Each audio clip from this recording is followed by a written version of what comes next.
What's up, everybody? Big Herc Fresh Out, and bringing you a new series called Tales from the North Side.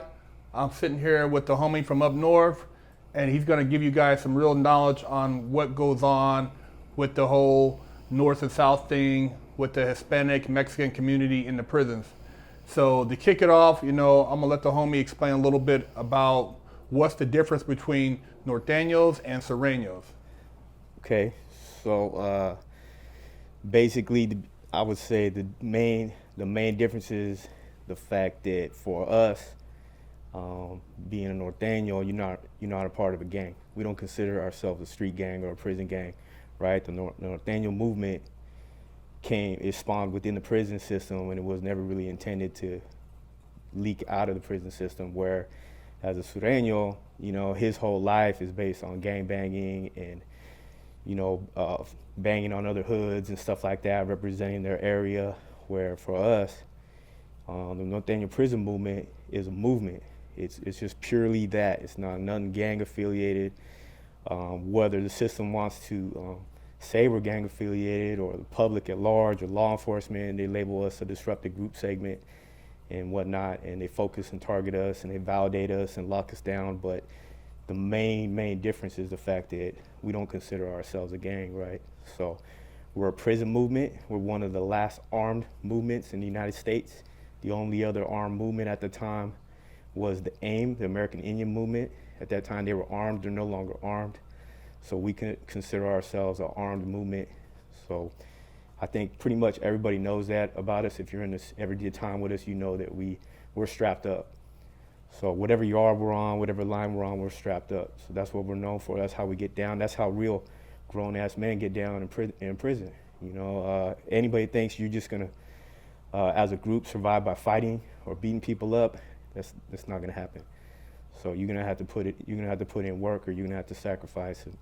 But as far as the main differences, there's also a geological difference, as far as, geographical difference, where, we're mainly based out of Northern California, but that's, really we're everywhere, right? We're in Chicago, we're in Florida, we're in New York, we're in Southern California, Northern California. It doesn't really matter, because that's just probably where we live or where we release. But the other main difference I would say is that there's a racial difference. So we try not to base our allegiance or our friendships on the color of your skin, right? So doesn't mean we back up or ride with the brothers, or we ride with this group, or we back up the Texas Cats or the Latin Kings or nothing like that. We kind of base who we back up on if you're a worthy individual, right? So,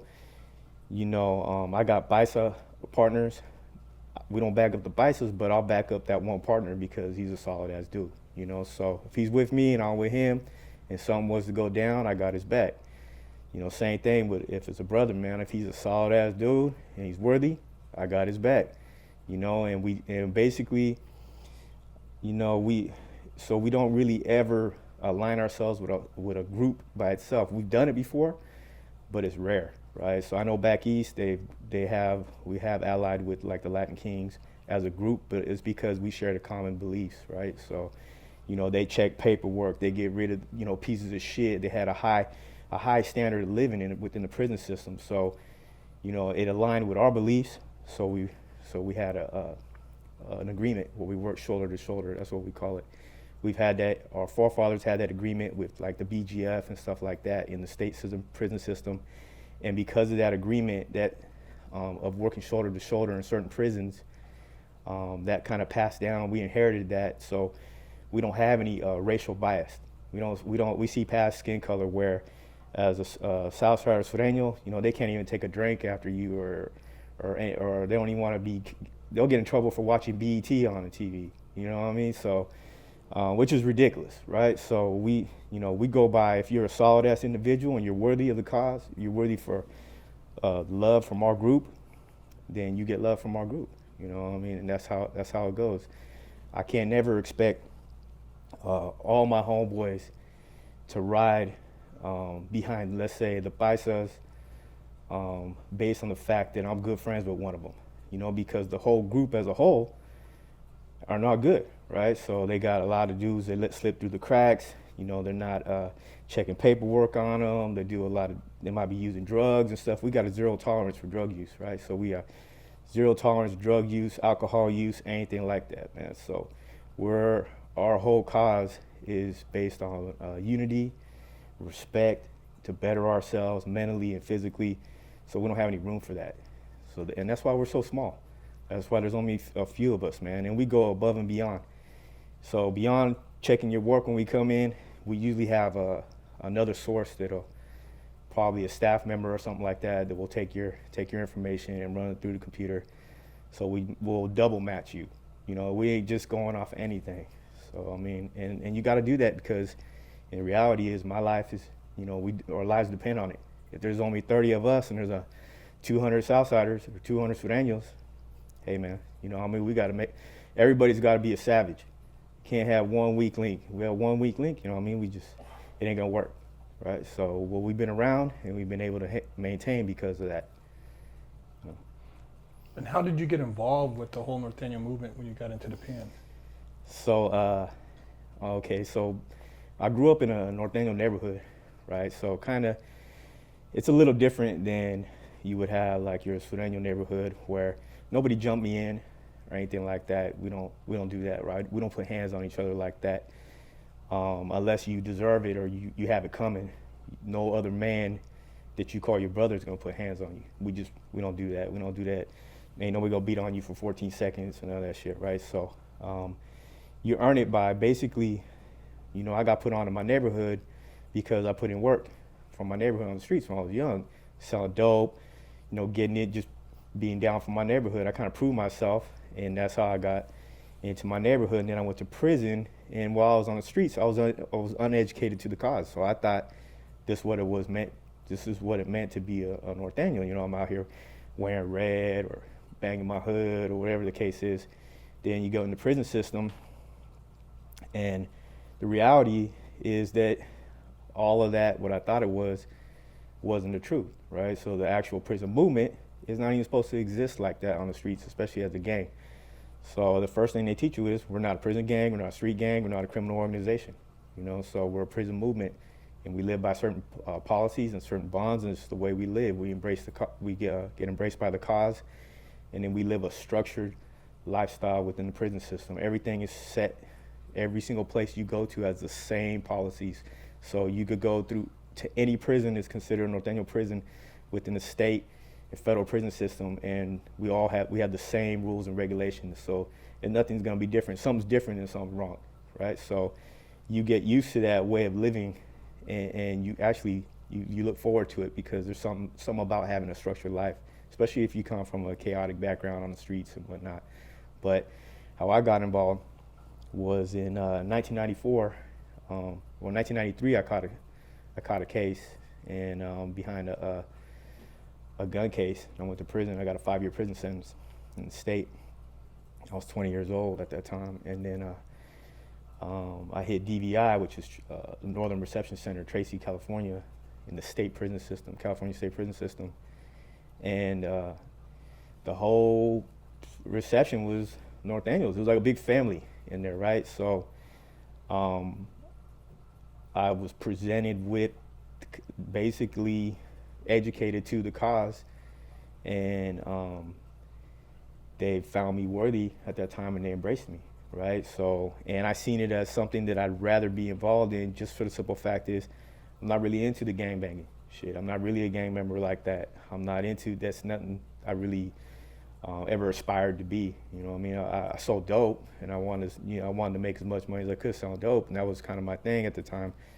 But I liked their beliefs. I loved the way they kind of held themselves and carried themselves within the prison system. They're very professional, and it's very cut and dry with them, and I loved it, and so I thrived within that environment. And then I was able to do my time within the state prison system, and I got a very keen sense of direction about my life and about myself, and I was tested a lot. And I went in there a boy, came out a man, you could say. And I think you know, a lot of our homies some of them are ex-military, some of their forefathers were Vietnam vets and stuff, so it's very militant. So not to compare one thing, it's like apples or oranges. We're not saying we're like the military, but in a sense we're very militant. And you know, that kind of structure in my life to just turn my life around. You know, I was able to get on the streets. I was able to do way more consciously positive stuff for myself when I got out, believe it or not, you know. So, you know, that's pretty much how I got involved with the Norteño prison movement, by going to prison and basically, you know, carrying the flag. And everywhere I went, I've been in state prison yards where I'm the only homeboy that hits the yard, or I might be two of us that hit the yard, and I walk right out there and plant my little flag. Here I am, you know, I'm right here. You know, it is what it is, and sometimes it goes bad real quick, sometimes it doesn't, and we're able to get established there, and we're able to kind of set up shop and whatnot. And you know, it's just one of those things. You already know what it is. Once you become a homeboy, you know it's going to be a hard path, right? There's what they call no free ride, right? It's going to be, at some point, you can't do time as a Norteño and not sacrifice. It's not going to happen. You're going to be riding. You know, you're going to be riding. You're going to be tested. There's a lot of negative propaganda from both the administration and from what I would call the Mexican mafia and their sympathizers, right? So, first of all, the administration, like I said, they label us a disruptive group segment, so we're targeted for validation.